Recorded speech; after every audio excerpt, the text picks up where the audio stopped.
Okay, so let's get started. We're going to be taking a look at setting up and working with idle control tuning within our Motec M1 programming. This tutorial is going to be focusing on dialing in an idle solenoid, which is a duty cycle based control, to a idle control motor. And this is going to be giving us a way that we can vary the amount of airflow coming into the engine. So the previous training module, we talked about mechanical based idle control, where we just had the throttle blade opening as our slow path of control, and that's pretty much fixed. We're not going to move that around in idle conditions. And the spark timing is going to be what we used as a fast path of torque control to get us to our desired idle speed. Now we're going to have two moving variables, airflow and spark timing. So the idle control solenoid is going to be a controlled vacuum leak that we're able to vary to get the results that we're after, to get our engine idle where we want. Now, idle control motors are something found on most old engines. So something from the 90s, 80s, maybe early 2000s, before all the manufacturers switched over to drive-by-wire. The idle control motors are what we found, and we had to dial in and tune on the older generation engines. So my particular engine I'm working with here is a Honda K series engine, and I'm working with the factory idle control motor for this particular tutorial. Let's jump in here and talk about where we can find our idle tuning tables and what the idle control here represents within this specific idle solenoid type of control.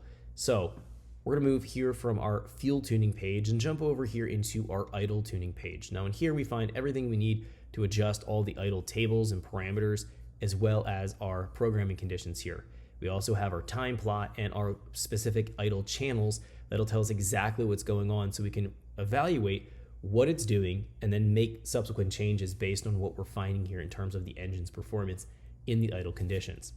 Now, the first thing I want to do here is go into my idle tuning window and turn on the idle control, and then also go in and configure the idle solenoid that we're going to be working with. So those are two details we have to get out of the way first thing. So I'm going to jump in here to idle tuning and jump into the idle here, and we're going to go into the mode, and we're going to turn it from disable and now put it to enabled. This is telling the Motec now that we're going to be working with some type of idle control. Now, if we don't go under our actuator area here, we have throttle, aim, solenoid, and stepper, the three different options to control our slow path or airflow based idle control. If we're not going to configure any of these, then the Motec's going to understand that it's in the mechanical based idle control, where we don't have drive-by-wire, we don't have an idle control motor to control for a controlled vacuum leak, and we're just dealing with spark timing feedback to be able to hit the desired idle speed that we're commanding here in our desired idle table. So in this case, we are working with an idle control motor. So we need to go in and configure that here under our actuator option. So throttle aim is related to drive-by-wire. We don't need to worry about that now. Stepper is related to an idle stepper motor.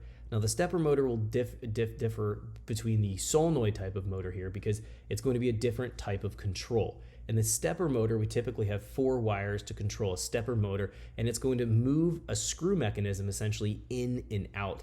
And that's going to vary the amount of airflow that passes through that type of idle solenoid.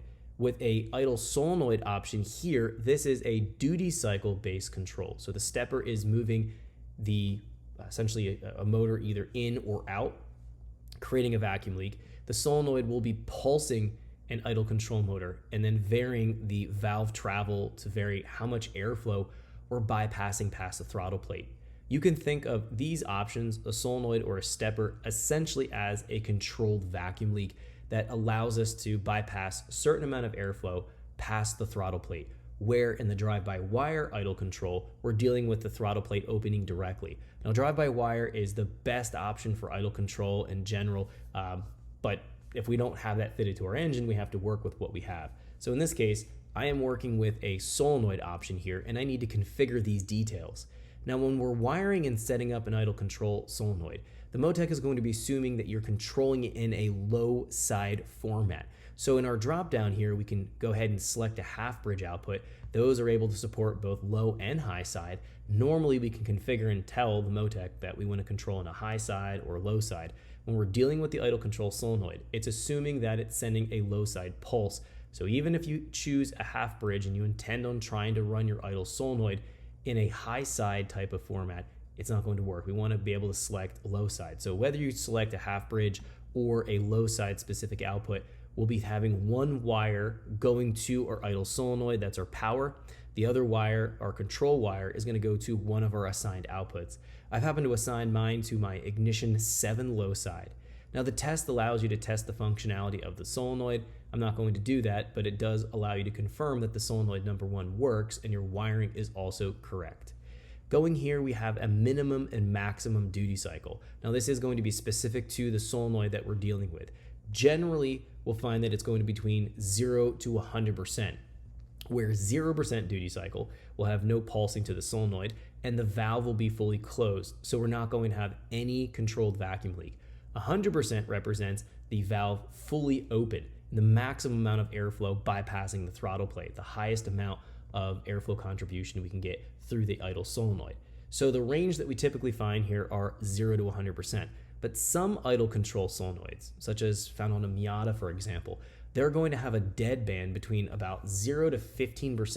We're going to find that it doesn't do anything. So even if we go ahead and command something like 10%, it still won't make any appreciable change in our idle speed or any airflow contribution. So it's going to depend on what specific idle solenoid you're dealing with, but generally speaking, they will work between 0 to 100%.